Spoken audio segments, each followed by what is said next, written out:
آپ کی ابتدائی زندگی کے بارے میں پوچھنا چاہیں گے کہ ماشاءاللہ زندگی کی جو سٹارٹنگ پوائنٹ ہے والدہ کی گود ہوتی ہے، اس کے بعد سے جب آپ نے ہوش سنبھالی شیخ محترم، اس وقت سے ذہن میں تھا کہ قاری القرآن بننا، اور ماشاءاللہ جو اس وقت درس و تدریس کے معاملات آپ دیکھ رہے ہیں؟ زندگی میں انسان کو جو بھی مقام و مرتبہ نصیب ہوتا ہے، یہ اللہ عز و جلال کی رحمت کے بغیر ممکن ہی نہیں،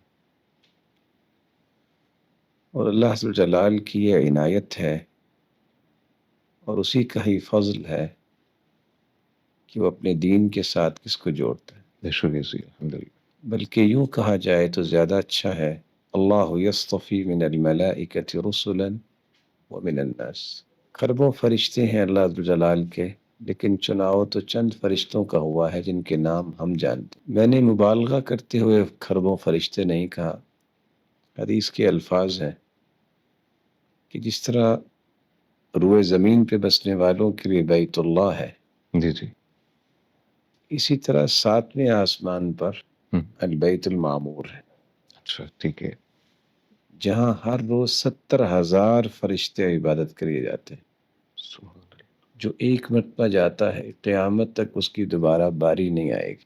اللہ اکبر، کاؤنٹلیس۔ کامپلیکس دنیا کے کیلکولیشن کا جو نظام ہے، اگر سارا جمع کر لیا جائے تو اس کو کیلکولیٹ نہیں کر سکتے۔ ممکن نہیں سر۔ ان فرشتوں میں سے نام کتنے ہمیں یاد ہیں؟ جبرائیل ہے، میکائیل ہے، اسرافیل۔ لوگ جس کو اسرائیل کہتے ہیں جی جی۔ ہم ملک الموت کے نام سے یاد کرتے ہیں، یا خازن کا تذکرہ آیا ہے قرآن بالکل۔ مجید۔ تو یہ اللہ کا چناؤ ہے۔ لوگوں میں سے بھی اللہ عز و جلال چناؤ کرتے ہیں۔ اللہ عز و جلال کے چناؤ کی کیا حکمتیں ہیں، یہ اس کے علم میں۔ مجھے جو یاد پڑتا ہے، جب ہمیں یہ احساس بیدار ہوا کہ معاشرے میں ہم بھی ہیں، ہم دیکھتے تھے کہ والد گرامی اور والد گرامی جی جی۔ دونوں کا قرآن کے ساتھ ایک گہرا تعلق تھا۔ سبحان اللہ۔ تعلق کی کیفیت بھی کچھ اس طرح تھی کہ شاید ہی کوئی ایسا شخص ہو گاؤں میں جو والد گرامی سے نہ پڑھا ہو، ماشاء اللہ ماشاء اللہ۔ اور کوئی ہی ایسی عورت یا بچی ہو جو والدہ محترمہ سے اس نے قرآن نہ پڑھا۔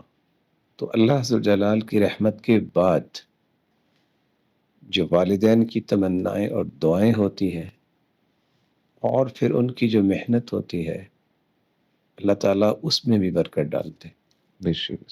تو ہم نے چونکہ ماحول ہی ایسا دیکھا، اور پھر اتفاق سے آپ جانتے ہیں ایک ایسی شخصیت کے بارے میں جو نیکی کے بارے میں بہت معروف تھی، مولانا حافظ محمد یحییٰ میر محمدی جی جی بالکل۔ رحمہ اللہ رحمہ اللہ رحمۃ تعالی۔ واسعہ، یس۔ میرے سگے ماموں تھے۔ ماشاء اللہ ماشاء اللہ۔ دعوت کے میدان میں جو ان کی قد و کاوش تھی وہ سب کا علم ہے،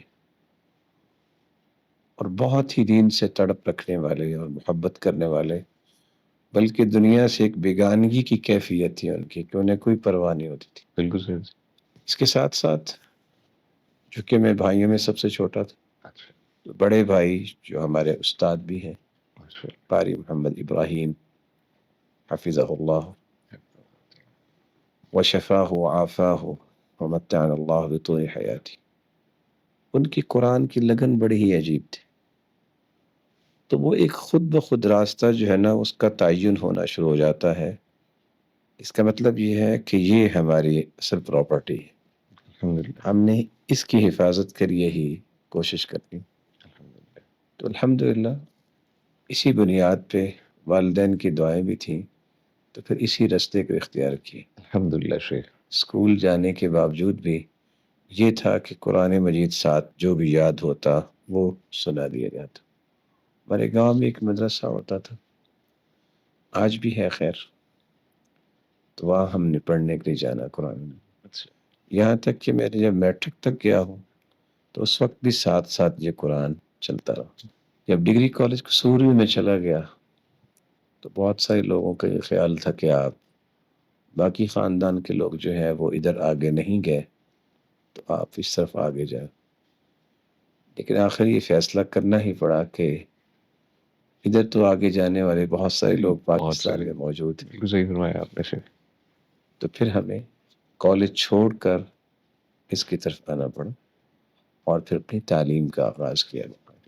شیخ محترم، سوری آپ کو ڈسٹرب کیا شیخ، جس میں یہاں سے یہ پوچھنا چاہ رہا تھا کہ جب آپ نے یہ فیصلہ کیا، اتنا بڑا فیصلہ کہ اچانک سے آپ شفٹ کرتے ہیں، جب عام انسان ہے وہ یہ سوچتا ہے کہ یار میں اگر ڈفرینشیٹ کروں گا تو اس کے سامنے دنیا ہوتی ہے، بہت بڑی دنیا، ویژن ہوتا ہے، تو اس وقت ایک سیکنڈ کے لیے بھی کہیں نہ کہیں یہ آپ کو خیال نہیں آیا شیخ محترم کہ میں دنیا کو بیکنڈ میں، یہ بہت بڑی بات ہے الحمدللہ شیخ جو آپ نے ماشاء اللہ چوز کیا، اور الحمدللہ آپ جو عزتوں سے اللہ تعالیٰ نے نوازا ہے، تو اس وقت کیا سچویشن تھی شیخ محترم؟ ایسے تو اس وقت مجھے یاد نہیں پڑ رہا، چونکہ آپ کو پتہ ہے بچپنا ہوتا ہے تو انسان جذباتی زیادہ ہوتا ہے، جی، لیکن ایک بات نے مجھے بہت متاثر کیا۔ وہ کیا تھا کہ اللہ عز و جلال کے پیغمبر کے صحابہ جو تھے، ان کے پاس بھی دو ہی راستے تھے نا، انہوں نے کس راستے کو چوز کیا؟ تو اگر ان عام لوگ جو اسلام سے پہلے ان کی کیا حیثیت تھی، اسلام میں آنے کے بعد انہوں نے اس راستے کو چنا ہے، اس میں انشاءاللہ کوئی پریشانی نہیں ہوگی۔ سبحان بے شک، یہ چیز مجھے یاد پڑتی ہے، اس الحمدللہ نے مجھے نا بہت مضبوط کیا۔ اور الحمدللہ پھر عام طور پہ جب ہم علماء کو دیکھتے ہیں، اس وقت بھی ظاہر ہے کہیں درس سننے کو ملتا تو یہ احساس بار بار بیدار ہوتا کہ یہ بھی انسان ہے اور باقی لوگ بھی انسان ہیں، تو یہ کتنے خوش ہیں اور ان کے چہرے پہ مسکراہٹ ہے اور نور ہے۔ بے شک، یہ لگتا ہے کہ صرف دین کی وجہ سے۔ تو اس وقت بہت زیادہ شعور تو نہیں انسان بے کو شک، ہوتا، بالکل صحیح، لیکن کچھ چیزیں آپ کے علم میں کہ کلک کرتی ہیں بار بار، بالکل ایسے خواہ بچہ ہی کیوں نہ ہو، جی جی، اس کی کچھ چیزیں یاداشت میں رہ جاتی۔ تو ان چیزوں نے بہر صورت بہت پش کیا کہ یہ الحمدللہ چیز جو ہے ہمیں اختیار کرنی چاہیے۔